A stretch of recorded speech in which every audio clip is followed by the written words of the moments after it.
be hearing today, and may the double portion of these words, blessing ni God, ay tanggapin po ninyo muli sa araw na ito.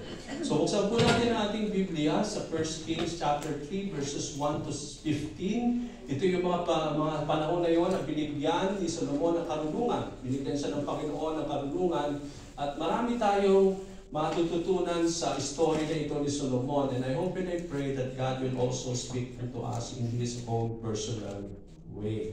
Okay? So, buksan natin po yung ating Bible, chapter 3, verses 1 to 15. Okay? Can we all read? Solomon made an alliance with Pharaoh, king of Egypt, and married his daughter. He brought her to the city of David until he finished building his palace and the temple of the Lord and the wall around Jerusalem. The people, however, were still sacrificing at the high places because the temple had not yet been built for the name of the Lord.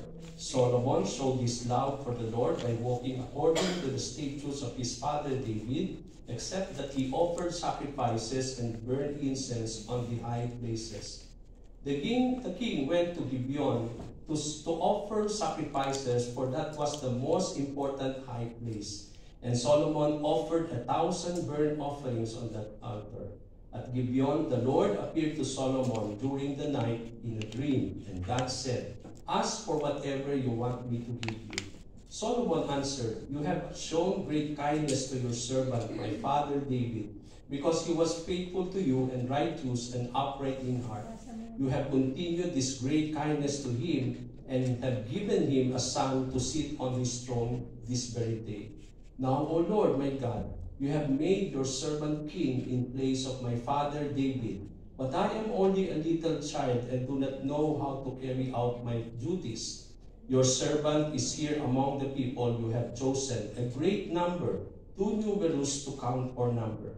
So give your servant a discerning heart to govern your people and to distinguish between right and wrong, for who is able to govern this great people of yours?" The Lord was pleased that Solomon had asked for this. So God said to him, "Since you have asked for this and not for long life or wealth for yourself, nor asked for the death of your enemies, but for discernment in administering justice, I will do what you have asked. I will give you a wise and discerning heart, so that there will never have been anyone like you, nor will there ever be. Moreover, I will give you that you have not asked for, both riches and honor, so that in your lifetime you will have no equal among kings. And if you walk in my ways and obey my statutes and commands as David your father did, I will give you a long life." Then Solomon awoke, and he realized it had been a dream. He returned to Jerusalem, stood before the ark of the Lord's covenant, and sacrificed burnt offerings and fellowship offerings. Then he gave a feast for all his court. So purihin ang Panginoon sa kanyang mga salita. Let us come to the Lord and let us bow our heads and let us pray. Father, we thank you, Lord, for your words. Maraming salamat po sa iyong mga salita na tatanggapin namin na may biyaya at may kalakasan, pagpapala, Panginoon. Alam namin ang iyong mga salita na nagsisilbing buhay ng bawat isa sa amin, O Lord. Kami po'y nauuhaw sa iyong mga salita sa hapon na ito, Lord God. Nawa, Panginoon, ay tugunin mo aming pagkauhaw, O Lord God, at patuloy ka maluwalhati sa buhay ng bawat isa, O Lord. Panginoon, kung paano binigyan si Solomon ng mga panahon na iyon ng karunungan, lalo tigit sa lahat, ang karunungan din ang aming hinihingi sa iyo, Lord, so that through those wisdom that you will give unto us, Lord, ay makapabuhay kami na naayon po sa iyong kalooban, naayon po sa iyong hangarin at mga layunin mo sa buhay ng bawat isa amin, O God.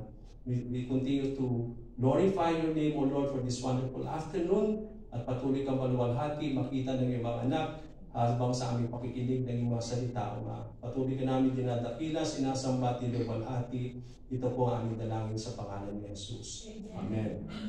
So alam po natin, mga ka-friends, sabi ko nga, ito yung ikalawang bahagi. Kung kayo po ay nag-join sa ating pong Bible sharing last Tuesday, ang isinare ko po ay yung unang bahagi nito. Mga panahon na si David ay malapit na po mamatay, no? Medyo may edad na siya, pinatawag niya po ang kanyang anak na si Solomon, na siyang papalit sa kanya sa kaharian. At doon sa pagkakataon na yon ay nagbigay ng mga katagubilin o mga mahalagang mensahe ang kanyang ama para sa kanyang anak. At nakita natin dito that he charged Solomon to continue to be strong in the Lord and to be somehow walk in the ways of the Lord at the same time that he will always obey the commandments of the Lord. At kung gagawin ito ni Solomon, pagpapalain siya kagaya ng kanyang ama na si David. Nakita natin ngayon, mga kapatid, ito na yung sandali na naghahari na o nakaupo na sa trono ng si Solomon. Okay? And as we come to see here, there is one thing that God called him. And he asked Solomon, ano yung isang bagay na gusto mong hilingin sa akin? And as we go along, we will try to know everything about this request of Solomon. But before that, umpisahan natin po mga kapatid, isa sa mga very famous na kathang-isip na ginawang pelikula ay tinatawag nating Aladdin and the Magic Lamp. No? Sino nakakaalam no? I believe all of you know this story. No? Although kathang-isip ito, ginawang pelikula, and ito ay napaka-famous among the children. No? At hindi lang sa mga kabataan, kundi pati na rin sa atin. No? If you watch the movie, no? Recent, I think at least few years back, no, na makikita natin dito na binigyan si Aladdin ng 3 pagkakataon mag-request dun sa genie who came out from the lamp. Okay, nakita natin yung istorya niya, binigyan siya ng 3 kahilingan, natutuparin ng genie dahil pinalaya niya yung genie out of the magic lamp. Okay? Now, nakita din natin sa araw na ito kung paano tinanong ng Panginoon Diyos si Solomon upang humiling sa kanya na isang bagay na kailangan niya. At nakita natin dito kung paano binigyan siya ng Panginoon ang pagkakataon na humiling sa ating Panginoon Diyos. Now, let me just take that in our time today. What if the Lord appeared to you in a vision like Solomon? Kung ang Panginoon magpapakita sa inyo, maaaring sa inyong pagtulog, in your dream, just like Solomon, at tatanungin ka, kapatid, that he asks for whatever, sabi ng Panginoon, ask, and for whatever you want God to give to you, what is something that you would request from the Lord? Ano kaya yung isang bagay na ihilingin mo sa Panginoon? Kung magpapakita sa iyo ang Panginoon, in a vision, in a dream, and He will ask you, ano yung isang bagay na gusto mong hilingin that I will give to you? Ano kaya yun, mga kapatid? Ano kaya hihilingin natin? No? Maaaring iba't ibang ating kung hihilingin sa Panginoon. At alam natin mga kapatid that if this would happen, kung ito ay magiging totoo, at sasabihin nga natin, iba-iba ang ating hihilingin sa Panginoon. Isn't it? Maaaring some of you will request what? What? Kayamanan. Okay, siguro, number 1 in the list natin, kayamanan siguro. Riches and wealth. Okay? Long life. Magkaroon ng mahabang buhay.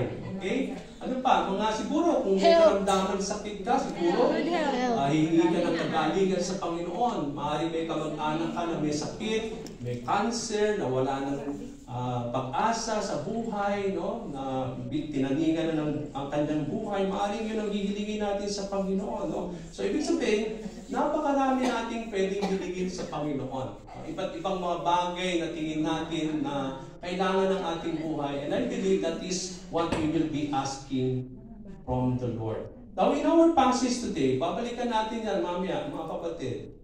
In our passage today, we come across of this story when the Lord God appeared to Solomon during the night in a dream at sinabi sa kanya ng Panginoon, ask whatever you want me to give to you. Ibig sabihin, from the words of the Lord Jesus Christ, makikita natin, ask whatever you want me.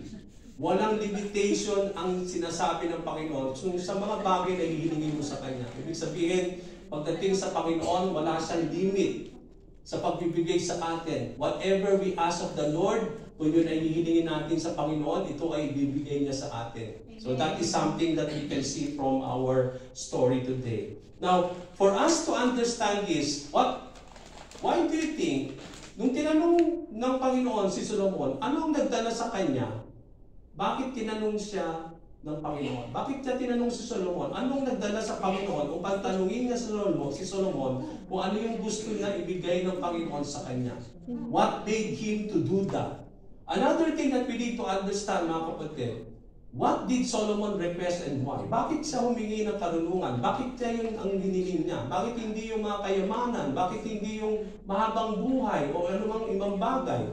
Bakit karunungan ang kanyang hiningi? Another thing that we need to understand today, mga kapatid, what requires if given such thing as requested? Kung ibibigay sa iyo ng Panginoon yung hinihingi mo, sigurado merong Panginoon na gustong gawin mo dun sa ibibigay niya sa Kanya. So there is something that required of something that we ask of the Lord. At makikita natin dito, nung binigyan siya ng karunungan, God is expecting Solomon to use it the way God has given him. Now in your life, ano ba ang hinihiling mo sa hapon na ito? I believe God has a purpose for it, that we should know how to use those things that we are asking of the Lord. At alam natin that there's something that God is requiring of you as He gave that to all of us. Now, before we go deeper sa ating pong pag-aaral today, isa sa mga bagay na ayaw nating palampasin at gusto nating malaman na may kinalaman sa ating buhay, mga kapatid, is that yung mga panahon na yon, people make sacrifices at the high places. Aalagin natin, ano ba yung mga high places? Bakit sila nag-o-offering sa mga high places? Bakit sila doon sumasamba kay Yahweh at doon sila nag-aalay ng mga offerings kay Yahweh sa kanilang Panginoon Diyos? Ang sabi po sa 1 Kings chapter 3 verse 2, mga kapatid, the people, however, were still sacrificing at the high places because a temple had not been built for the name of the Lord. So dito natin makikita, it was mentioned sa ating passage, mga kapatid, that during the start, nung nag-reign, nung naghari si Haring Solomon, that his palace and the temple of the Lord and the wall around Jerusalem were not yet started and finished, although the construction is already in plan. Okay? Yung para bang noong mga panahon na naghari si Solomon, unang-una yung kanyang palasyo hindi pa po nagagawa. At the same time, yung wall ng Jerusalem, ang tatandaan natin, no? That it was not yet started. At the same time, yung tahanan ng Panginoon, yung temple, hindi pa po na built. Although later on, after 4 years of his reign, doon pa nang inumpisahan yung templo, yung pagkukonstruct doon. At sabi nga po sa salita ng Panginoon, it took almost 7 years to build the temple. Okay? Kung makikita natin, for almost 7 years, ginawa yung temple at that time. At hindi pa yung nagagawa. Noong mga panahon na ito, dito sa writing na ito, nung humihiling si Solomon ng karunungan sa Panginoon, wala pang templo. At noong mga panahon na yon, itong mga bayan ng Israel o yung kaharian ng Israel at mga nilalang ng kaharian na ito ay sila sumasamba sa mga high places. And we know why they are doing that. Since the temple of the Lord or the temple of the name of the Lord was still being constructed at that time, the people were making sacrifices at high places. So, noong mga panahon na yun na hindi pa nagagawa ang templo, to the time na makumplete ito, ang mga tao ay sumasamba sa mga high places. Now, what do we mean by high places? Napakagandang pag-aralan ito. Ano bang ibig sabihin ng high places? What are the high places? Ang high places ay makikita lang natin yan sa Old Testament. Wala kang makikita ang high place o word na high places or high place sa New Testament. Pero kung magbabasa ka lagi ng Old Testament, especially patungkol sa bayan ng Israel, ay makikita mo lagi ito sa salita ng Panginoon, yung high places. Kagaya ng ating passage today, no? That they worship in the high places during that time because hindi pa nagagawa ang templo ng Panginoon. Ang high places, mga kapatid, were places of worship. Noong mga panahon noon, hindi lang ito patungkol sa bayan ng Israel, noong mga panahon ni Solomon. Kundi, noong mga panahon na yon, even yung mga ibang mga bansa, they always worship in the high places. Isa sa kakaiba sa bayan ng Israel is because they have a temple where they worship Yahweh. But in those times, yung mga bansa na nakapaligid sa kanila, they are always worshiping their God in the high places. Okay? Ano ba yung mga high places? Ito lang po ay mga places of worship na itinayo sa tuktok ng mga bundok, sa mga hills, on the mountains. Kaya sinasabi niyang high places because mataas na talaga. Dahil ito ay tinayo sa mga hills, sa mga mountains, at sa mga mountains na yan, sometimes it is being built under the tree. Okay, kung sa on the top of the mountain, kung merong mga puno, doon binibuild itong mga high places, itong mga altar sa pagsamba, sa mga pag-aalay sa Panginoon Diyos, no? Where people would offer sacrifices to God. Kaya, napaka-importante ito na noong mga panahon na yon, noong panahon ni Haring Solomon, dahil hindi pa natatapos ang templo, hindi pa nagagawa, ang mga tao, they go to high places to worship the Lord God. So doon sila nag-o-offer ng sacrifices to the Lord. Now, here, makikita natin dito, these high places, noong mga panahon na yon, at later on, naging places of idolatry. Why idolatry? Is because, sabi nga natin, doon sumasamba ang tao sa iba't ibang mga Diyos. At alam natin na iisa lang ang Panginoon. And that is the God that Israel worship. And that is Yahweh at that time. Pero alam natin, hindi lang si Yahweh ang sinasamba ng mga tao ng mga bansa noon. They are worshiping other gods. Sila Baal, sila Molech, di ba? They are worshiping this different God. And when they offer worship to this pagan God, they always use the high places. So yung magandang intention that it is a place of worship, naging place of idolatry. It is a center of people worshiping idols, no? Worshiping other gods. And then in reality, kung titignan natin, ang mga Israelita, pinagbawalan sila ng Panginoon, kinuman sila ng Panginoon Diyos, at sila'y pinagbawalan na huwag silang magsasacrifice sa mga high places. Ngayon ang tanong, pero bakit ganun pala, Pastor Nick? Pinagbawalan sila ng Panginoon. Bakit itong panahon na yung Solomon, pinapayagan siya ng Panginoon? At nakita niya natin yung dahilan. It's because hindi pa nagawa yung templo. Pero mga panahon na yun, kung makikita natin, sa Deuteronomy 12 verse 4, wala pang kaharian, wala pang mga hari. Wala pa si Saul, wala pa si David, wala pa si Solomon, wala pa yung kaharian o the kingdom of Israel. Noong mga panahon na yun, noong panahon ni Moses, they are not yet kingdom. They are a nation. Matatandaan, they are the nation of Israel. Hindi pa sila kingdom. Naging kingdom lang noong mga panahon ni Saul. Diba? Umpisa yung kingdom of Israel at ang unang hari si Saul. And then later on, the David and then Solomon and so forth and so on. But in the time of Moses, sila ay isang bansa lamang. At nung sila yung mga hinirang ng Panginoon, nung sila ay tinanggal sa Ehipto, on their way to conquer the promised land, no? Binigay na kaagad ng Panginoon Diyos kung paano sila mag-worship sa kanilang Diyos na si Yahweh. Okay, ang sabi ng Panginoon na binigay kay Moses, sabi niya, you must not worship the Lord your God in their way. Pag sinabi natin, yung binanggit na their way din, yung the way other nations worship their God. Huwag daw nilang gayahin yung mga tao nasa paligid nila, lalo na yung mga Canaanites. Di ba? Sinasabi ng Panginoon, pagpasok ninyo sa Canaan, yung promised land, huwag din yung gayahin yung mga bansang nakatira doon kung paano sila sumasamba sa kanilang mga Diyos. So don't follow how they worship their God. But you are to seek the place the Lord your God will choose from among all the tribes to put His name there for His dwelling. So ang sabi ng Panginoon, noong mga panahon ng bayan ng Israel, ayaw ng Diyos kung saan-saan sila mag-worship. God wants only to worship Him on one place alone. Okay? At yung place na yon ay pipiliin daw ng Diyos kung saan tribo, on the tribe.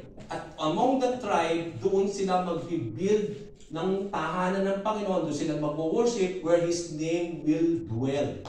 No? At makikita natin, now who is this tribe that sinasabi dito? Noong mga panahon, even in the time of Solomon, wala pang pinili si Lord kung alin sa mga tribe doon magtatayo ng templo ng Panginoon. No? At the time of David, wala pang natatayong temple at that time. Kaya nung pumasok ang bayan ng Israel at nasakop nila yung Canaan, yung promised land, although hindi ito nasakop lahat ng bayan ng Israel, di ba? Maraming mga tribe of Israel na nakisama na lang, hindi na nila tinaboy yung mga Canaan. Ang ginawa nila, nakisama na lang sila doon sa mga Canaanites na nakatira doon. And that is the problem that arises in those times. No? Diba, ang sabi ng Panginoon na tabuyin, no? They have to be destroyed. But then, the people of Israel did not really destroy the Canaanites in those times. No? They just settled with them sa mga lugar kung saan sila naroon. Kaya kung makikita natin dito, until the time of Solomon, hindi pa na-build, hindi pa na-distinguish ng Panginoon yung lugar o yung tribe sa kanilang paninirahan sa promised land kung saan itatayo kung saan sila sasamba. Kaya at that particular time, ang ginawa ng Panginoon, they build what? The tabernacle. Diba? I shared to you last time na nagtayo sila ng tabernakulo, dala-dala nila yung lagi kapag umiikot sila for 40 years in the wilderness. At pag tinatayo nila yung tabernakulo na yon, doon sila nag-aalay ng pagsamba at pag-worship kay Lord.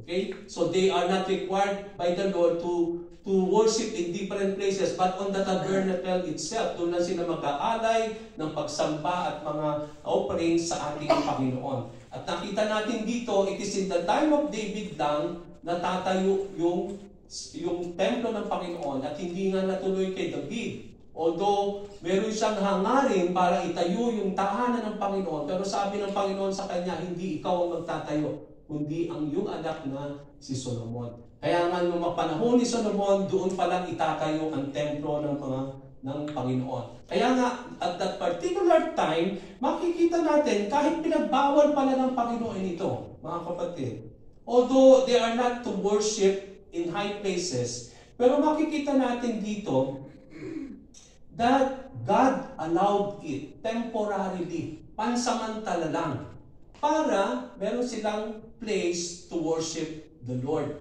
So, noong mga panahon na yun, they always worship the Lord in the high places. At dito, pinayagan ng Panginoon yon until such time para hanggang matapos po yung templo. Ngayon, nung natapos yung templo ng Panginoon, nag-worship pa ba? Nag-o-offer ang bayan ng Israel doon? No, they don't do that anymore. They started now to offer sacrifices inside the temple. At nakita natin yun, yung mga palayon. So, God allowed it temporarily. And nakita din natin yan, hindi lang po sa bayan ng Israel. Ganun din natin makikita na even Solomon were sacrificing at high places. He went to Gibeon. No? The reason behind this, as mentioned in the passage, bakit pinayagan ng Panginoon na even Solomon will worship God and offer sacrifices in the high places is because the temple of the Lord was not yet built and completed. Yun po yung mga dahilan. Ngayon, kung titignan natin, noong mga panahon na yun, nung nagawa ang templo, even before they are wandering in the wilderness, wala pa yung temple. Bakit ang Panginoon Diyos, He just want these people to worship in the tabernacle. Ito nga yung collapsible na tabernacle na dala-dali na sa wilderness. And then later on, nung natayo ni Solomon yung templo, doon lang sila mag-worship. They cannot really even worship God in other places, but they are called by God to worship only in the temple. Doon sila sasamba, doon sila mag-aalay ng worship sa Panginoon. Now, kung titingnan natin in our time, in our present time, in our lives, no? Makikita natin somehow God accepted their worship to Him, but after the temple was built, sabi ko nga, they started now to worship in the temple. Now, in our time, yung mga panahon, they just have to worship in the temple. But in our time, hindi tayo ganoon. Kung mapapansin ninyo, in our time, there is no certain place kung saan doon lang tayo mag-worship kay Lord. For example, if God wants us to worship here in Nazarene Church, hindi ka pwede mag-worship kung saan-saan. Hindi tayo pwede mag-worship sa fellowship house. Hindi kayo pwede mag-worship sa mga room ninyo. Hindi kayo pwede mag-worship kung saan-saan. No? But then, dito lang tayo mag-worship. If that is the case, kasi yun ang nangyayari ng mga panahon na yun.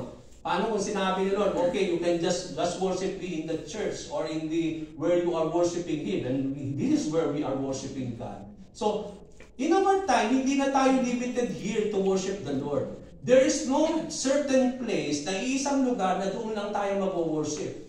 Natatandaan ninyo, noong mga panahon na na-meet ni Jesus Christ yung Samaritan woman, at tinanong niya ang Panginoong Kristo, why you Jews are worshiping in Jerusalem, why we as Samaritans are worshiping here in Mount Gerizim? Kung mapapansin nyo, ang mga Hudyo, nag-worship sila sa Jerusalem, at doon sila nag-worship. Yung mga Samaritano naman, nag-worship sila dahil ayaw nilang makamingle sa mga Hudyo, they started to build their own worship in Mount Gerizim. Doon sila nag-worship kay God. Okay? So, tinanong nila ang Panginoon Diyos. Pero ang sabi ng Panginoon, time will come, and it is now, that the Father who worship Him will only worship Him in spirit and in truth. At sabi ng Panginoon, Jesus said that the time has come. It means to say, the time has come now. When Jesus Christ now came, the true worshipers of the Father will only worship Him, not only in Jerusalem, not only in Mount Gerizim, not only in Nazarene Church, not only in Alliance Church, but they can also worship God in spirit and in truth. It means to say, you can worship God everywhere. Ito lang ay isa lang place. Dito pwede tayo mag-worship every Friday and Sunday. Pero kapag wala tayong Friday and worship dito, kapag wala tayong Friday and Sunday dito, sa mga tahanan nyo, it can become also a place of worship. Sa inyong mga silid, it can become also a place of worship. Okay? So, wherever we are, in our fellowship house, kapag tayo nandoon sa mga gawain natin, it can become also a place of worship. It means to say, why we can do that is because, sabi ng Panginoon, sabi ni Jesus Christ, God is a spirit. And we are to worship the Lord in spirit and in truth. Kung mapapasin natin, God is a spirit. Sabi ko nga nung Friday, ang sabi ng salita ng Panginoon, heaven is my throne and earth is my footstool. Ganong katiting lang ang mundo. Parang footstool lang yung ni Lord. Eh, ang laki ng mundo natin, kung titingnan natin, no? Tingnan natin sa mapa, yung globe, makita natin parang ang laki nung, we don't know how big is the earth. Pero sabi sa salita ng Panginoon, it is just a footstool of God.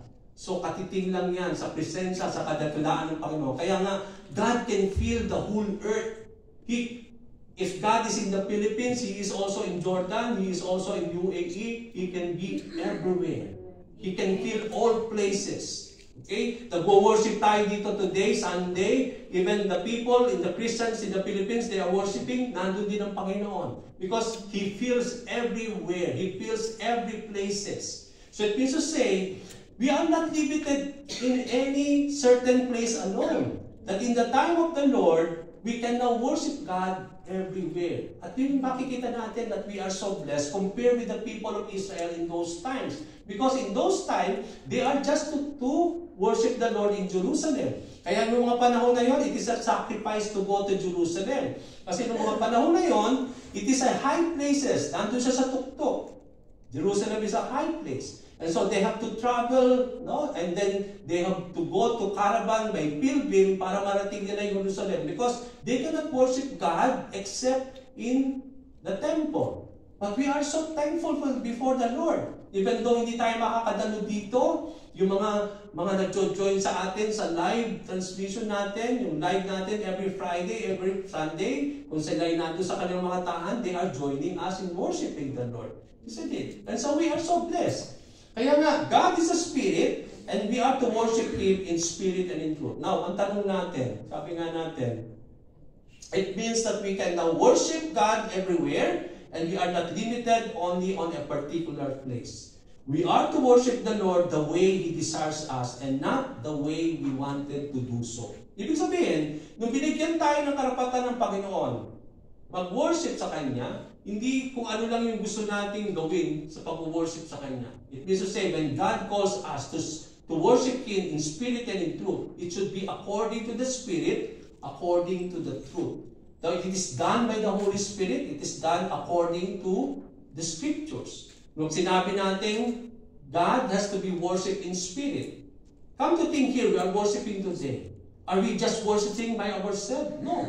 Alam natin, ang banal na spirito ay nandito. Nagre-rely tayo sa kalakasan, sa patnubay, kapangyarihan ng Banal na Espiritu sa pagsamba sa ating Panginoon Diyos. Lalo na po yung mga tumatayo dito sa harapan. Are we just standing here doing it by our own ability? Yung galing ba natin, experience natin, kalakasan natin? Kaya tayo nag-worship dito, yung mga song leader natin, yung mga ating mga musicians, mga backup, they are doing it according to the Spirit of the Lord. No? Lahat tayo, even yung mga hindi tumatayo dito, when we are worshiping God, it is the Spirit who gives us one Spirit to worship in one Spirit. Hindi tayo nag-worship dito na iba-ibang Espiritu natin. Iisang Espiritu ang nag-ooperate sa atin, kaya kapag tayo nag-worship, it becomes one body in the Lord.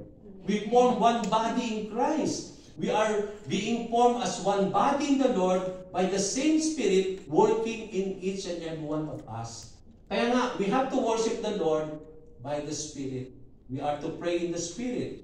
Lahat ng mga bagay na ginagawa natin sa buhay natin, we are to rely on the Spirit of the Lord.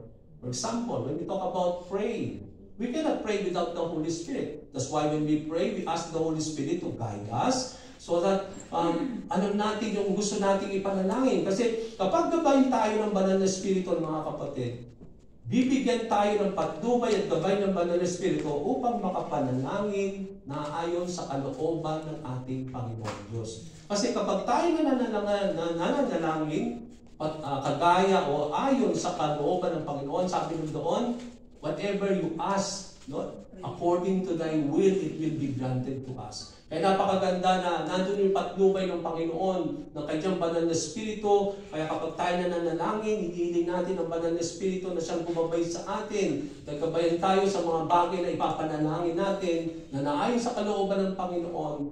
The Holy Spirit searches the things of God, the very deep things of the Lord, so that through those things, ipinapahayag niya yun sa atin. Binibigyan niya tayo ng gabay, ng katalinuhan, kakayahan para makapag-pray na naayon sa Espiritu ng Panginoon. At kapag tayo gabay ng Banal na Espiritu, it is in line what the Lord God wants us to pray. When we read the Bible, we cannot just simply read by ourselves. Hindi natin matututunan ito. Yung Banal na Espiritu ang nagbibigay sa atin ng karunungan, kakayahan para maintindihan ang mga mensahe na isinulat ng Panginoon sa kanyang mga salita. So in everything, when we serve God in the ministry, we rely on the Holy Spirit. It means to say in our lives, not only we worship the Lord in the Spirit, but in all aspects of your life, we are to do it according to the Spirit of the Lord. Now what does this? You are to worship in the Spirit, and then sabi ni Jesus Christ, in truth. Now what is truth? Alam natin mga kapatid, where can be found the truth? Dito natin makikita ang katotohanan. Ang salita ng Panginoon ay katotohanan. Ito ay nagbibigay buhay, kaliwanagan sa anumang bagay na hindi tama, mga kasinungalingan, mga hindi tama. So, we are being corrected, we are being rebuked. No? So, magitan ng mga salita ng Panginoon. Ito ay nagbibigay liwanag ng katotohanan. And then, ang sabi nga ng Panginoon, no? Continue in my words. And as you continue with my words, it will prove that you are my disciple, sabi ni Jesus Christ. And as you continue in my words, you will know the truth, and the truth will set you free. Kaya napapalaya tayo sa mga maling alam natin, na alakala natin, ganun pala ang sinasabi Lord, hindi pala talaga yun. Nung nalaman natin ang salita ng Panginoon. So, God is guiding us into His truth through His words. And then, now, when sinabi niya, worship God in spirit and in truth. To worship God in truth is to worship the Lord the way the Bible tells us to worship the Lord. Kapag tayo daw ay nag-worship kay Lord, ayon dapat sa sinabi sa salita ng katotohanan. So, we cannot just worship God the way we want to. It should be done according to the Spirit and according to the Word of truth. Yun ang sinasabi dito. So here, nakita natin, noong mga panahon ngayon, nag-worship ang mga tao sa high places, pinayagan yun ni Lord.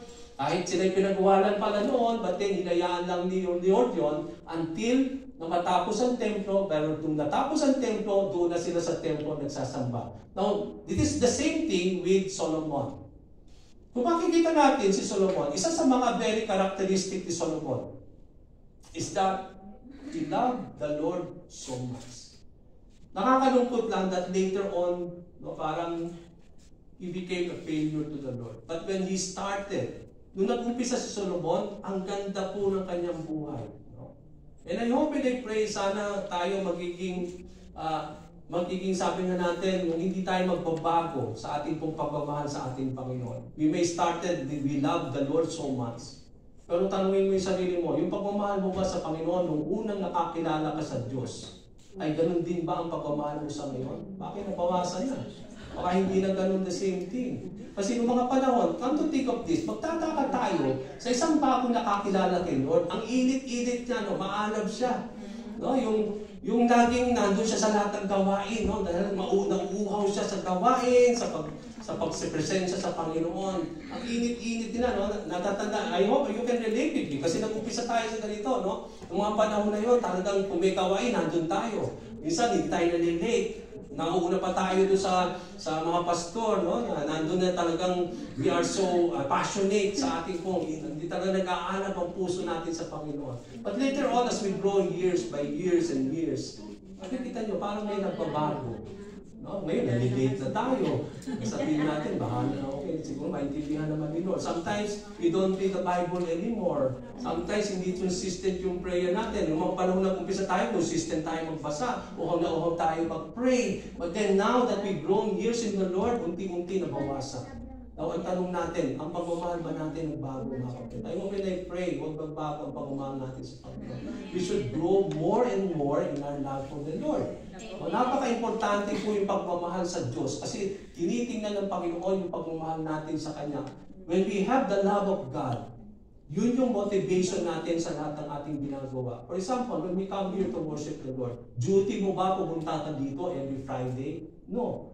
Gagawin mo yon hindi dahil sa akin, hindi dahil kanino. Kundi gagawin mo yon dahil sa pagmamahal mo sa ating Panginoon.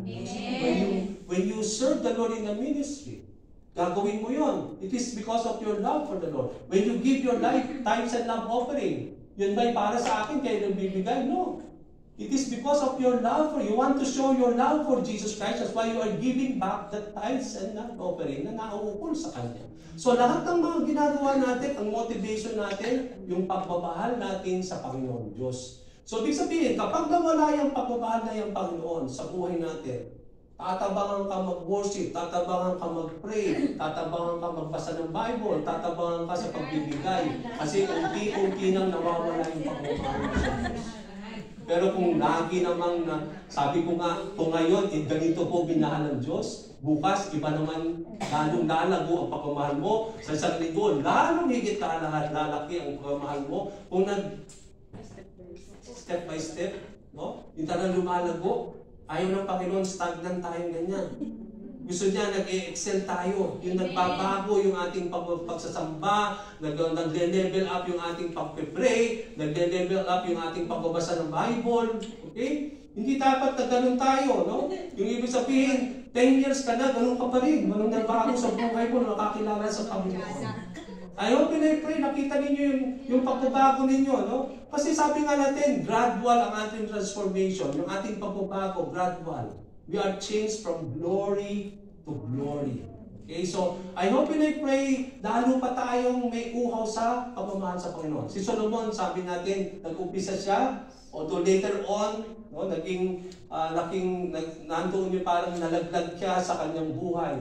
Although binigyan siya ng karunungan, yung karunungan na yun ay naging walang saysay sa kanyang paglakad sa Panginoon. But then, nag-umpisa siya na napaka-inam. Ang sabi dito, Solomon showed his love for the Lord. By what? By walking according to the statutes of his father David, except that he offered sacrifices and burned incense on the high places. So, pinakita ni Solomon ang pagmamahal niya sa Panginoon nung siya'y lumakad ayon sa alituntunin at pamumuhay ng kanyang Diyos na haring yung kanyang amang haring si David. So during the start of Solomon's reign, he really loved the Lord so much. He showed his love for God by living a life that is pleasing before the Lord. He walked according to the ways of his father David. At kapag tayo ay sinusundan natin ang yapak ng ating mga magulang at ang mga magulang natin ay naging, sabi nga natin, nag-aalab sa kanilang paglakad sa Panginoon, then alam natin po that God will also please in our time as His children. Now, in our lives as believers in the Lord, we showed our love for Jesus when we live according to His ways and worthy of our calling. We show our love for Jesus not only by words. Sabi ko nga nung last Friday, hindi lang sa muso, hindi sa puso. I hope and I pray what muso lang ang pinaiiral natin. Nag-worship tayo, muso lang. Pero yung hindi nanggagaling sa puso. Kasi, di ba sabi nga ni Lord yun, no? You are just worshiping me by words only. No? It means to say, posible pala na nag-worship tayo, binabasa mo lang yung lyrics dito ng song, pero hindi nanggagaling yon, hindi parang nagiging makabuluhan yung sinasabi mo sa Panginoon, parang lumalabas lang yung salita sa bibig mo. Is that the kind of worship God wants for us to worship Him? No. Yung bawat kataga na bibigkasin ng bibig, naggagaling sa puso, at yung puso na yan umaapaw sa pasasalamat, pagpahuri sa pagsamba sa Panginoon. It is not about the words that you utter, mga kapatid, but what is in your heart. Doon lagi ang tinitingnan ng Lord. Kaya posible pala, nag-worship tayo, basa lang tayo ng basa ng lyric, nakikiayon tayo sa ating praise and worship, akala natin okay na yung kay Lord. Pero ang tanong, yung ba'y nanggaling sa mga puso ninyo? Yung sinasambit nating mga lyrics na yan. Kasi magiging parang kumakanta ka lang. Paano kung kumakanta ka lang, sinusunod mo yung kanta, anong pagkakaiba nun kapag yun din ginagawa natin dito sa pag-worship natin? O para ba kumakanta ka lang, no? But then there should be a big difference out of it. Because when we worship God, it comes out from the heart. And from the heart, lalabas sa mga bibig. At yun yung pinakamagandang worship na gusto ng Panginoon when we worship Him in spirit and truth. So sinasabi dito, when Solomon loved the Lord, hindi lang niya sinasabi, Lord, I love you. Pero pinakita niya yon sa pamamagitan ng kanyang paglakad sa Panginoon. Ngayon, sasabihin mo, oh, mahal ko si Lord. Pastor, yes, you may love the Lord. Pero ang tanong, do you also show it by your life? Yung pamumuhay mo, ito ba ay nagre-reveal ang pagmamahal mo sa Panginoon? Kasi kahit hindi mo sabihin mahal mo ang Diyos sa puso mo, pero sa pamamagitan ng paggawa mo, makikita mo rin yung pagmamahal na yan mo sa Panginoon. Kung pag tayo'y namumuhay ayon sa kanyang kalooban, ayon sa kanyang alituntunin at pamamaraan. So doon natin makikita yun. Yung tunay na pagmamahal sa Panginoon Diyos, hindi dahil sinasabi mo, kundi ito'y pinakikita mo rin sa pamamagitan ng iyong mga pamumuhay, sa mga bagay na ginagawa natin. So we are not only to show our love for Jesus Christ by words, but if by our lives on the way we live. Okay? It pleases when we live holy and righteous before God. Diba? Gusto natin, mga kapatid, that in all areas of our lives, in every minute, in every moment, anong inaasam natin? Gusto mo lang ba i-please si Lord every Sunday dahil yun yung area, yun yung day ng worship natin? No. Every day of your life, gusto natin malugod si Lord. Ma-please mo si God kahit nagsiserve ka kay Madam. Nagsiserve kahit sa lahat ng mga bagay na ginagawa natin, nalulugod sa Panginoon. So we are able to do that only when we know how to live holy and righteous before the Lord. Jesus said in John 14:21. Ano sinabi sa John 14:21? He who has His commandment and keeps them is the one who loves Him.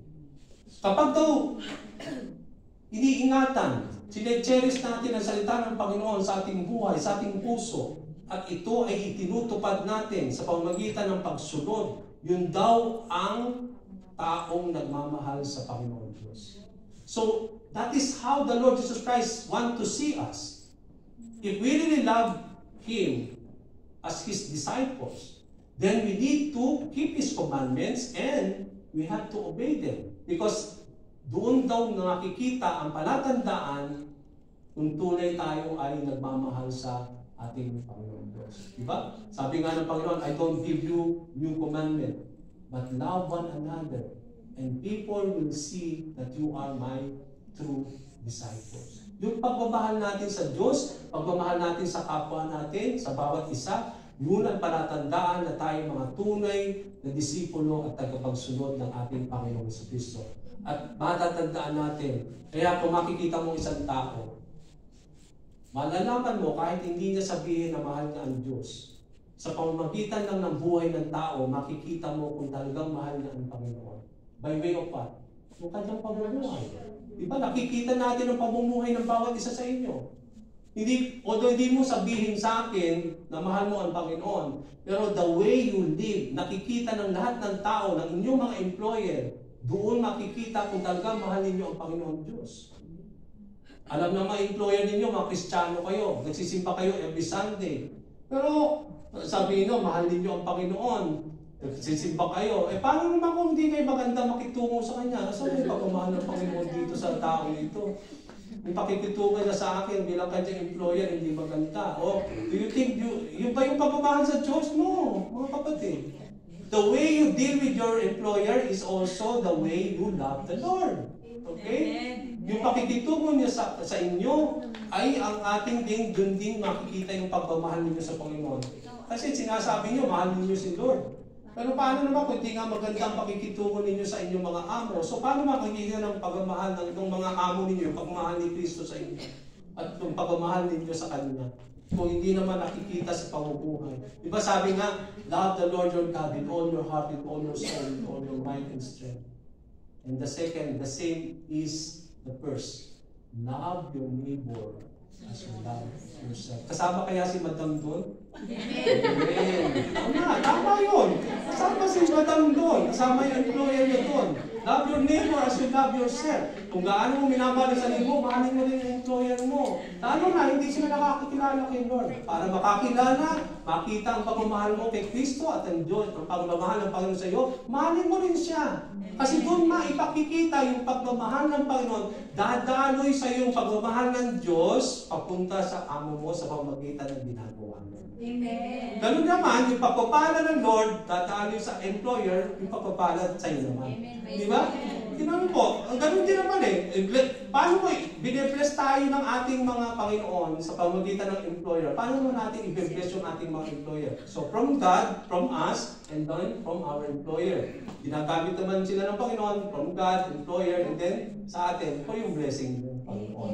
So we all also to bless our employers, mga kapatid. So here, it pleases God. Now, why Gibeon? Bakit si Solomon? Bakit yung mga tao, they also offer to sa high places? Si Solomon, kapag siya'y mag-aalay sa Panginoon, he always go to Gibeon. Bakit Gibeon? Bakit siya doon nagpupunta? Kasi not only it is sabi doon sa santatin, it is the most high place, no? Na talagang pwedeng mag-worship. But not only that, is because it is where the tent of meeting or tabernacle was located that Moses had commanded the Israelites to make in the wilderness. So sa Gibeon, doon na iwan yung tent of meeting, yung tabernacle. So dahil ng mga panahon ngayon, tinatayo na yung templo at pag natapos yun, doon na mag-worship si Lord. Okay? But that particular time, naiwan yung temple ay yung tent of meeting sa Gibeon. Yung mga panahon na yan. Kaya yung mga panahon na yun, doon nagpupunta si Solomon para mag-alay sa ating Panginoon. Okay? Because at that particular time, hindi pa nagagawa yung templo. Nung nag-alay si Solomon, ito po yan. He offered sacrifices of 1,000 burnt offerings on the bronze altar. It was in Gibeon during the night that God appeared to Solomon in a dream. Nung nag-alay ng 1,000 sacrifices at offerings si Solomon sa Panginoon, that is the time when God asked him, at ang tanong ng Panginoon, ask for whatever you want me to give to you. In a dream. Maaaring nung mga panahon na yun, siguro nung after his worship, nakatulog siya, at kung sa dream na yan, nung nakatulog siya, that's the time na nagbigay ng vision ng Panginoon at nagsalita ang Panginoon sa kanya. At sinabi sa kanya, ask for whatever you want me to give to you. Ang makita natin dito, mga kapatid, no? When he offers sacrifices to the Lord, walang limit yung kanyang pag-worship kay God. He offered sacrifices, 1,000 burnt offerings. Now, what does this tell you in me? Alam natin, mga kapatid, that in our lives, hindi tumitingin sa si Lord sa dami. Although magbigay ka man ng sobra-sobra sa tithes mo, pero yung puso mo naman, nag-grudge.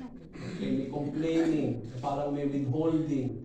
Okay, walang saysay po yung amount na binibigay mo. But then kapag naman tayo nagbibigay cheerfully to the Lord, and then I believe natin, sabi nga natin, although we are called to give the 10th, pero pwede mo naman gawing 15th nung sum or more than 10, wala naman tayong di ba, problema. So it means to say, as the Lord appropriately bless you, it is something that the Lord also is due to be given. Come to think, si Solomon at that time, marang niya ang kanyang buhay because siya ang hari. At meron siyang palasyo and everything, meron silang lahat ng mga bagay. Kaya sa pag nag-worship at nag-offer si Solomon, appropriately yun. So, parang sabi nga natin, proportion sa pagpapala ng Diyos sa kanya. Kaya kapag nag-worship siya, hindi lang one sacrifice ang binibigay niya. 1,000 offerings. Ina-appropriate niya yon the way God has blessed him. In our lives, hindi dahil sa bilang, but the way God has blessed us in all aspect of our lives. At kung tiginin mo, binagpala ka ng Panginoon sa lahat ng aspect ng buhay mo. At the same time, sa mga binibigay niya mga salapi at mga resources, then it is appropriately that we give back to the Lord yung portion o yung appropriately the way God is blessing us. Hindi po pwede ang ratio na pinagpapala ka ng Panginoon pag binibigay mo ng Panginoon kay Lord ay hindi proportion sa pagpapala na binibigay niya sa atin. Dapat proportion yun, mga kapatid. That's why we give. Sabi nga ninyo, siksik liglig, binibigay kayo ng Panginoon. Then siksik liglig na binibigay din natin sa ating Panginoon. Kaya nga na-appropriately. So here comes now God asking Solomon, ask for whatever you want me to give. Nung tinanong siya ng Panginoon, dali-dali ba siya nagsabi? Lord, ito yung gusto ko. Pero tingnan niyo po unang sinabi ni Solomon. Ang sabi niya, sumagot siya sa Panginoon, you have shown great kindness to your servant, my father David. And then sa verse 3c, you have continuous this great kindness to him and have given him a son to sit on his throne this very day. Tinanong mo ninyo, mga kapatid, kung bakit kayo binibigyan ng pagpapala ng Panginoon? Especially, kahit hindi ka humingi. Bakit tuloy-tuloy pa rin ang pagpapala ng Panginoon sa inyo? It's because of His what? Of His great kindness. Hindi dahil nagsisimba ka, hindi dahil prayerful ka, hindi dahil nagbabasa ka lagi ng Bible, hindi expect mo na pagpapalain ka ng Panginoon. So para tayong Pariseo pag gano'n. Ibig sabihin, in our lives, hindi na susukat doon yung pagpapala ng Panginoon. Even kahit malimit ka mag-pray, even though sometimes hindi ka napag-pray, wini-withhold ba ni Lord yung blessing? Kasi hindi ka nag-pray. Kaya hindi ka muna kita bibigyan ngayon. Bukas ka nag-pray kita, okay, bibigyan kita uli. Ganun ba ang relasyon ni Lord sa atin? No. Sometimes, continuous pa rin ang blessing ni Lord sa atin. Although nagkukulang tayo. It's because of His great kindness. Kasi parang ang pagmamahal niya, hindi nagbabago yan. Hindi nagmamaling. Walang degree ang pagmamahal ng Panginoon. Hindi nakasalalay sa atin yung pagmamahal ng Panginoon.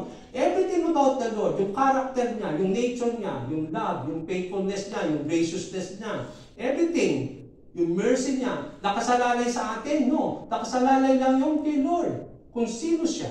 Kaya kahit anong gawin ng tao, hindi nagbabago yung pagka-Diyos ng Panginoon. Hindi nagbabago ang pag-iibig niya, yung pagmamahal niya, ganun pa rin. Kahit sila hindi sinasamba ng tao, maraming tao hindi sumasamba sa Panginoon, tumigil ba ang pagmamahal ng Panginoon? Hindi.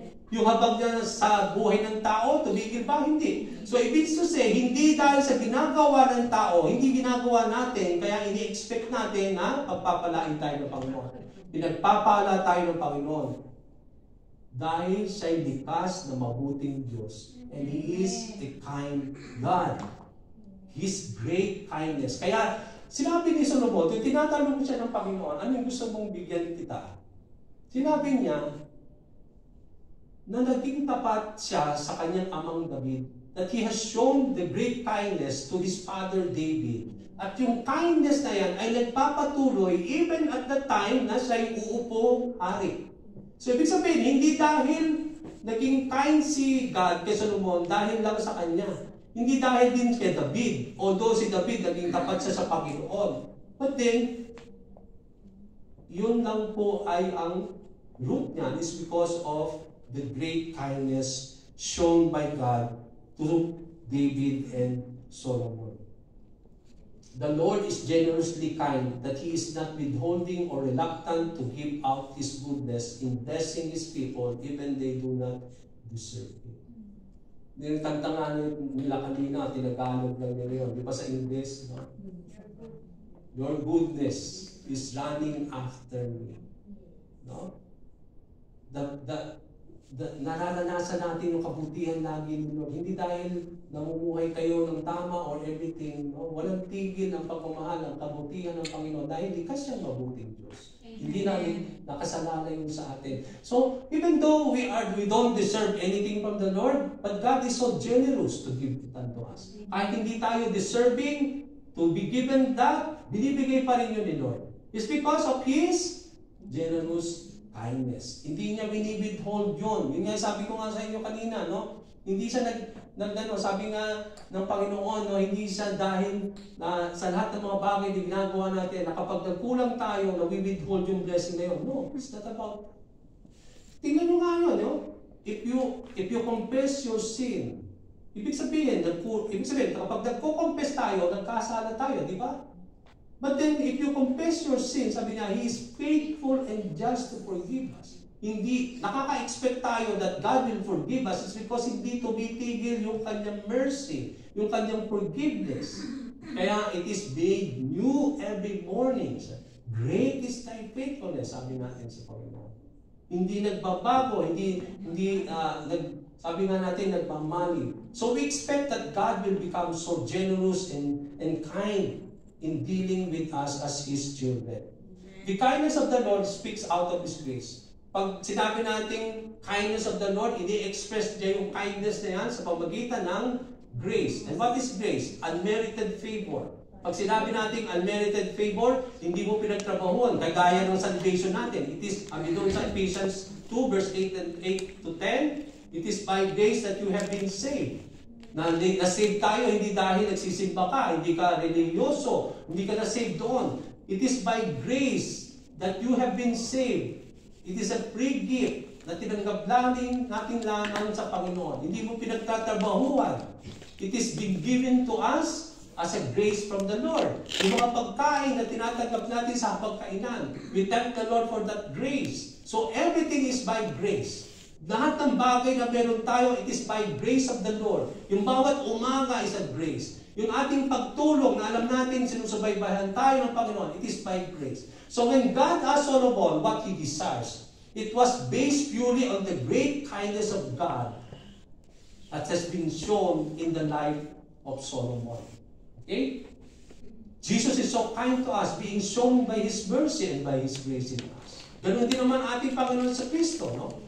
Pinakita niya yung kanyang pagmamahal sa atin by always giving His mercy and grace unto us. God is so kind that out of His grace, He continuously forgive us of our sins. Walang patid yung kapatawaran. Although patuloy tayo nagkakasala sa Panginoon, yung kindness niya nagpapatuloy, yung mercy niya ay nagpapatuloy. That's why when we come to the Lord for forgiveness, He continuously forgive us of our sins. God is kind in His grace that it is so sufficient na kahit may mga weaknesses tayo, sabi ni Paul, His grace is always sufficient for our weaknesses.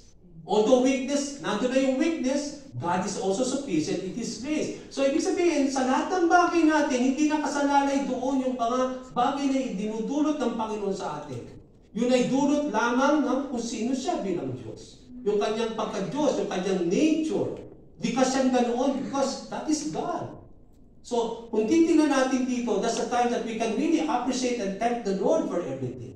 It's not because of you or anything in you that why we are so blessed in our lives. It's because of the goodness and because of the kindness of the Lord.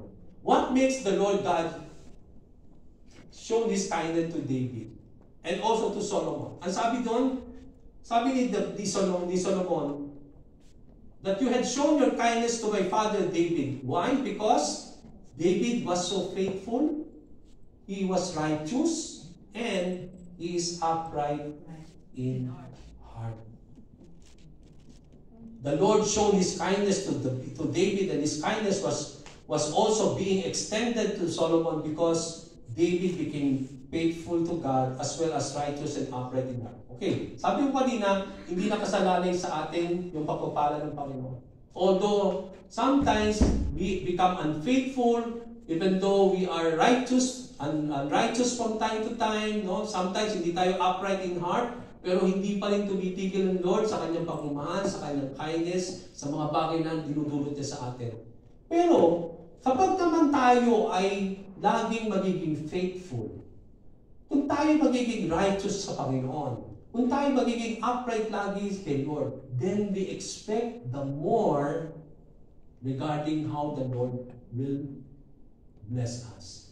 Okay, hindi yun nakasalay, hindi nga dyan nakasalalay. Pero lalo't higit sa lahat, magiging magpapala ka, magpapalain ka ng Panginoon, kung mananatili tayong tapat sa Panginoon. Kung lagi tayo magiging righteous sa mata ng Diyos at magiging upright in our heart. So what does this tell you? It tells us that although the kindness of the Lord is purely based upon His nature, yet we expect His kindness to be shown to us when we become faithful in all aspects of our lives. Ngayon, nung sinabi ng Panginoon that you need to be faithful to me, paano tayo magiging tapat? At sa pagpunta lang ba natin dito every Sunday? No. In all aspects of your lives, God expects us to be faithful in our relationship with the Lord. We need to be faithful to worship the Lord. We need to be faithful to pray. We are to be faithful to seek His words. We are to be faithful in giving to Him. We are to be faithful to love Him. We are to be faithful in serving Him, and so forth and so on. It means to say, in our lives, dapat nandun yung faithfulness natin sa lahat ng aspect ng ating buhay. Isn't it? And that's how the Lord called us to be faithful in our lives. It means to say, in our lives, we need to be upright in our heart.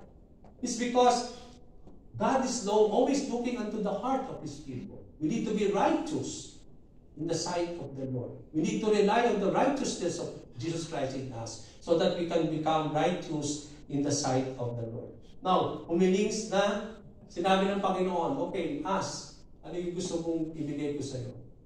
Anong hiningi ng Solomon? Wisdom. Bakit wisdom? Sabi niya dito, so give your servant a discerning heart to govern your people and to distinguish between right and wrong. Hiniling niya ang karunungan. It's because sabi nga niya doon sa verses, ibang verses dyan, I am so young. Di ba yung binasa natin? Lord, I'm so young. Bata pa ako. Sabi nila, nag-umpisa maghari si David between 20 to 23 years old. Napakabata pa niya nung umupo sa trono ng kanyang amang David. Okay? So he should say he's so young. Kaya sinasabi niya dito, Lord, I'm so young. And you have given me a great kingdom. And that our people are so numerous. Hindi ko sila kayang, I cannot perform my duty to them.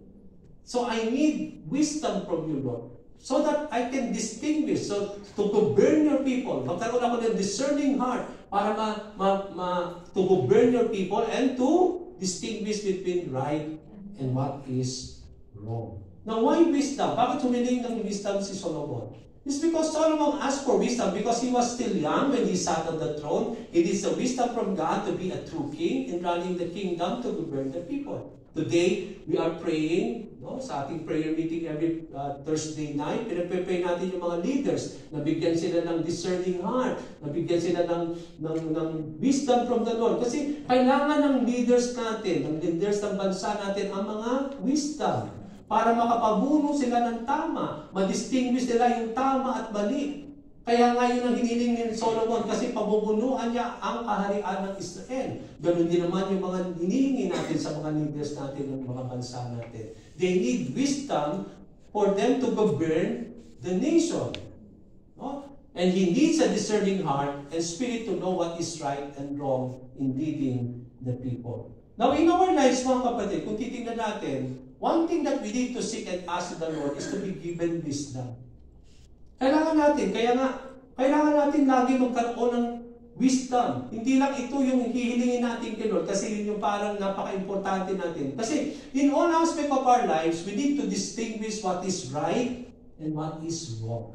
Kasi sa buhay ng tao, yung mali ang ginagawang tama at yung tama ginagawang mali. Di ba nakakita sa mundong ito, ganun?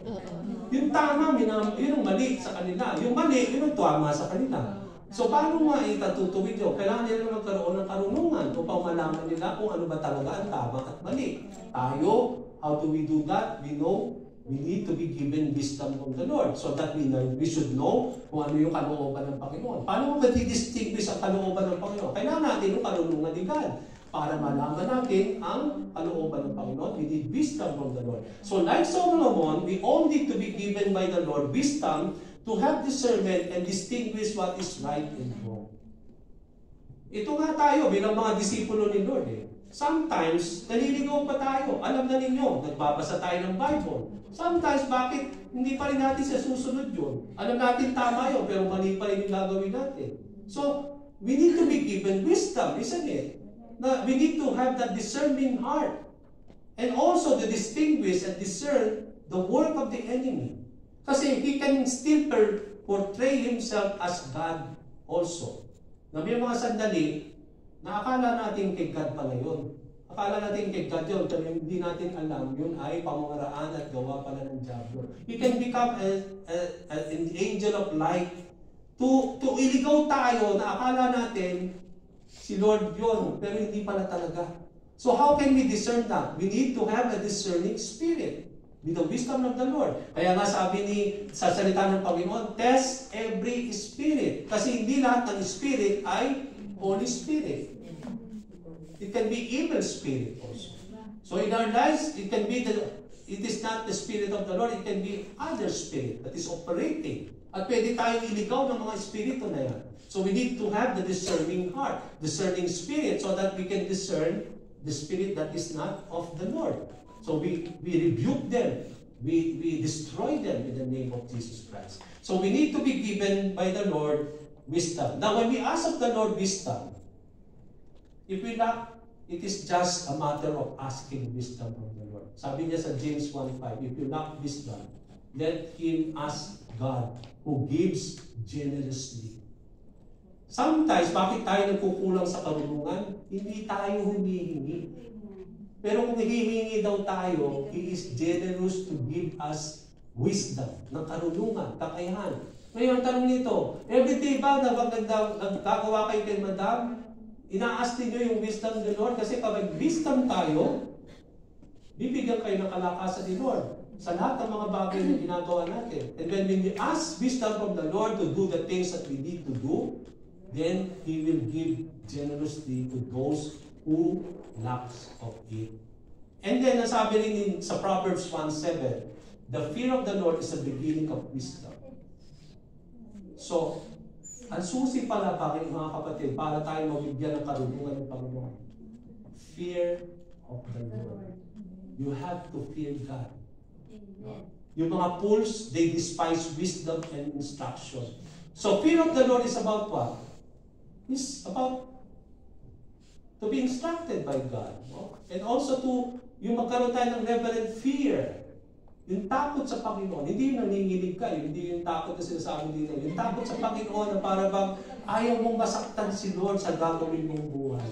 Yung para bang gusto mong maging maingat sa pakikitungo sa Kanya. Na ayaw mong saktan ang puso ng Panginoon. Yun yung reverent fear. You don't want to hurt God in all the things that you do. And that is what wisdom is all about. So, where does it start? By having fear of the Lord. No? The fear of the Lord is the beginning always. So you have to fear God, no? in all aspect of our lives. Now, humiling si Solomon, Lord, may you give me wisdom to be given a discerning heart, to know how to govern your people and to know what is right and wrong. Now, bakit nung sinabi yan ni Lord, anong ginawa ni God? How does the Lord responded to it? God was so pleased on what He asked of the Lord. Ang sabi dito, the Lord was pleased that Solomon asked for this. Now, kung i-apply natin ito sa buhay natin, whenever the time that we pray, we always ask God, isn't it? Lagi tayo humihiling kay Lord. We ask of the Lord many things in our lives. But ang tanong dito, yung bang hinihingi natin lagi kay Lord that what we ask is always God being pleased. Kasi, dapat lahat daw ng bagay na hinihiling din natin sa Panginoon, He will be pleased. At kagaya ng humiling si Solomon, when God heard it, na-please siya. Bakit siya na-please? Because of what Solomon asked. So even in our lives pala, sa ating paghiling sa Panginoon, God can also be pleased or not. Come to think, kung ang hinihingi mo sa Kanya ay hindi naman talaga kalooban niya, at yun ay gusto mo lang. Okay, is God will be pleased with what you are asking? No, He will not be pleased. Kasi hindi naman kalugod-lugod sa Kanya yun. No, hindi yun magbibigay kabutihan sa Kanya o kabutihan sa atin. Kaya kung alam natin, sometimes we ask of the Lord, hindi natin tinitingnan kung yun ba talaga yung kailangan natin. What if the Lord will not be glorified on those things? God will not give us these things. Because He will not be pleased on the things. God will be pleased on what we are asking of the Lord. Kaya na nangyari po kay Solomon. So, whenever we ask of the Lord anything in our lives, see to it that God will be glorified out of it. So, He will be pleased on what we are asking of the Lord. So, nalugod ang Panginoon. Bakit siya nalugod? Bakit nalugod ang Panginoon? Ang sabi niya dito, God was pleased because Solomon did not ask for what? For anything else. He did not ask for long life. He did not ask for wealth. He did not ask for riches. Na sometimes yun yung mga unang list natin. Okay? He can just give. He can just ask the Lord for long life. He can just ask the Lord for riches and wealth. He can just anything. At sabi din ng Panginoon, ako'y nalugod dahil hindi mo hiniling din yung kamatayan ng mga ibang hari, yung mga enemies mo. No? In our lives, we can also do that. No, even Solomon can ask the Lord, okay, Lord, I ask that all my enemies will be put to death. Lahat ng mga hari, nakakalabahin na po, they will all die. Even God says that. You did not ask for long life, you did not ask for wealth, you did not ask the death of your enemies, sabi ni Lord. Because He was so pleased. And makikita natin dito, inuna ni Solomon yung tao, yung kingdom. Kaya nalugod si Lord. Pero yung wealth, yung riches, yung death ng enemies, di ba? Lahat yun yung patungkol lang sa kanya yun eh. Buhay na mahaba, may kayamanan. Okay, lahat ng tao mag-uupo sa'yo, mamamatay silang lahat. So ano yun? Patungkol sa lahat tayo. So lahat patungkol sa'yo. Pero kay Solomon, humingi sa hindi patungkol sa kanya, para sa mga taong kanyang pamamahalaan. That's why, nalugod si Lord, no? Inuna niya yung kapakanan ng tao kaysa sa kanya. Kaya He was so pleased on what Solomon asked of the Lord. And then why the Lord? Ano ginawa ni Lord? Ano sabi niya? I will give you what you had asked. I will give you wise and discerning heart so that there will never ever be anyone like you. Walang magiging katulad kagaya ni Solomon. Now, even in our time today, lahat ng ipapanganak pa, walang magiging katulad kagaya ni Solomon. Iisa lang Solomon. Yung pinapahayag dito, that there will never be anyone like you, nor will there ever be. Nag-iisa lang si Solomon when he has been given wise and discerning heart by the Lord. Not only gave Solomon what he asked. Alam mo po sa buhay natin, don't expect God that He will be limited on what you will ask Him. Nung si Solomon humingi siya ng karunungan, hindi siya humingi ng long life, hindi siya humingi ng riches, hindi siya humingi ng kahit anumang bagay patungkol sa Kanya. When God will be pleased in our lives, pati yung mga bagay na hindi mo hiniling, ibibigay ni Lord. Nakita natin na, sabi niya, moreover, I will give you what you have not asked for, both riches and honor, so that in your lifetime, you will have no equal among kings. Di ba sinabay ng Panginoon sa kanyang mga salita? That God will abundantly, immeasurably give you more than what you think and ask for. Humingi tayo ng ganito, ibinigay ni Lord, ganun katuloy. So we expect that God is so generous when He will be pleased on what, not only in the ways that we do, but on the things that we ask of the Lord. Nalulugod si Lord sa mga hinihingi sa atin sa Kanya. Okay? Kaya nga, napakabuti ng ating Panginoon. Pinagpapala siya na tayo na higit pa sa ating mga pangailangan, sa mga bagay na ating hiningin sa Panginoon. Now, ano sinasabi dito? Although God gave all these blessings in accordance to His great kindness, yet there is something that Lord requires of the Solomon. Sabi ko nga, pag binigyan tayo ng pagpapala ni Lord, there is something that God requires of you about it.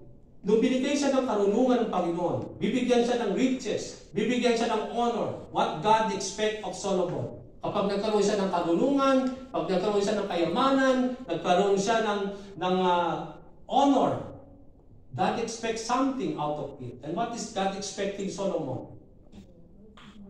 If you walk in my ways and obey my statutes and command as David, my father, did, I will give you a long life. So, mananatili yung karunungan na yan, mananatili na yan yung riches na yan, mananatili yung honor na yan.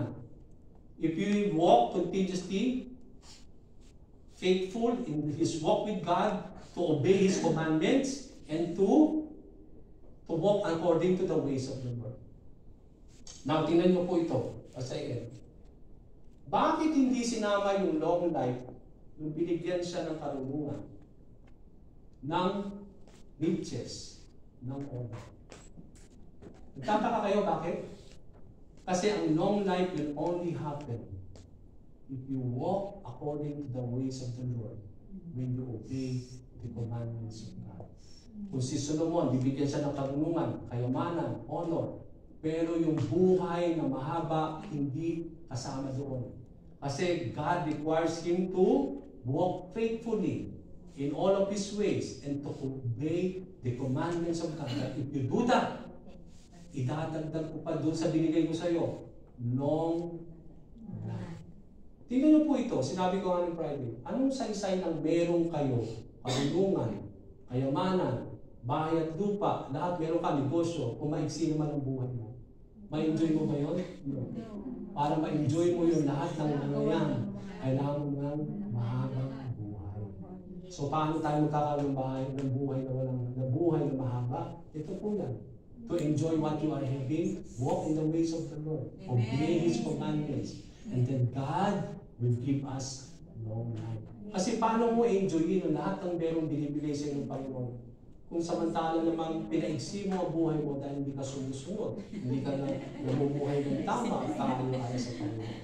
So sinisihin ko si Lord? No. Sisihin mo sarili mo. Kasi bakit umigsi ang buhay? Dahil you disobey God. Hindi ka sumusunod sa pagkain. Yung mga bagay na hindi dapat kainin, pinakain mo. Maigsi talaga ang buhay mo dahil it is disobedience to the commandment of the Lord. Okay? Pangalagaan daw natin yung sarili. Okay, nag-overtime kayo. No? From time, pa-part-time kayo. Walang tingin, hindi papahinga. Okay, you are disobeying the word of the Lord. Okay, expecting nyo, iiksi ang buhay ninyo. Kasi nga, makakasakit. So, ano naman yung mangyayari sa mga sideline ninyo kung nagkasakit ka naman? Okay, so, walk according to the ways of the Lord. No? Para matamasahin natin, ma-enjoy natin yung mga fruit ng ating pagpa-part-time, yung fruit ng ating mga labor in the Lord. Okay? So, walk according to the ways of the Lord. Now, as I end, dito po tayo. And I pray. Sometimes, nanghihinayang tayo. Sana naging nag-ayang gusto naman, tanongin din ko ng Lord every night. Sana tanongin din ni Lord mamayang gabi. Tanongin ni Lord kung ano gusto ko. Sometimes we fail to see that God is already asking you every day of your life kung ano yung gusto mo. Nabigay na sa'yo. Ano sinabi niya? Ask, and it shall be given. Seek, and you shall find. Knock, and the door will be open. Hindi. Si Solomon, binigyan lang siya ni Lord ng isang kaparapatan at privilege to us. But in our lives, we are so blessed. Every day, every moment, tinatanong kayo ni Lord, anong gusto mong gawin ko para sa iyo? But you have to ask Him. So, hindi tayo kawalan, mga kapatid. Mas mapalad tayo kay Solomon because God is asking you every moment. Amen. what is something that you want Him to give to you? And then, ang sabi doon, how does the Lord will do that? Whatever you ask in my name, that I will do. That the Father may be glorified in the Son. If you ask anything in my name, I will do it. So when you ask, when you seek, when you knock, how do we do it? In the name of the Lord. And when we ask it in the name of the Lord, God will do it. Jesus will do it. But then, babalik tayo kanina. God can be pleased on what we ask. And also, God should be glorified on what we ask. As sabi dito, Jesus Christ will do what we ask of Him if the Father will be glorified on what you will be asking. Okay, i-apply natin ito. Paano naman, you ask something in the name of Jesus Christ, pero hindi naman mapiplease si Lord yun. Hindi mag-glorify the Lord. Pero you ask it in the name of Jesus Christ. Ibibigay ba yun ni Lord? God will do it? No. It's because He will not be glorified on what you are asking of the Lord. It's not about the name. But how in the name of Jesus Christ we out something from the Father that He will be glorified in the Son. That in everything, Jesus Christ and the Father will be glorified. Now, as I ask, can we all stand? What do you want to ask of the Lord today? Because God is asking us today, every moment, of what is something that God wants us to have in our lives. Let us pray. Ama, maraming salamat po, Panginoon, sa iyong mga kataga, sa iyong mga salita, Panginoon, na winita mo sa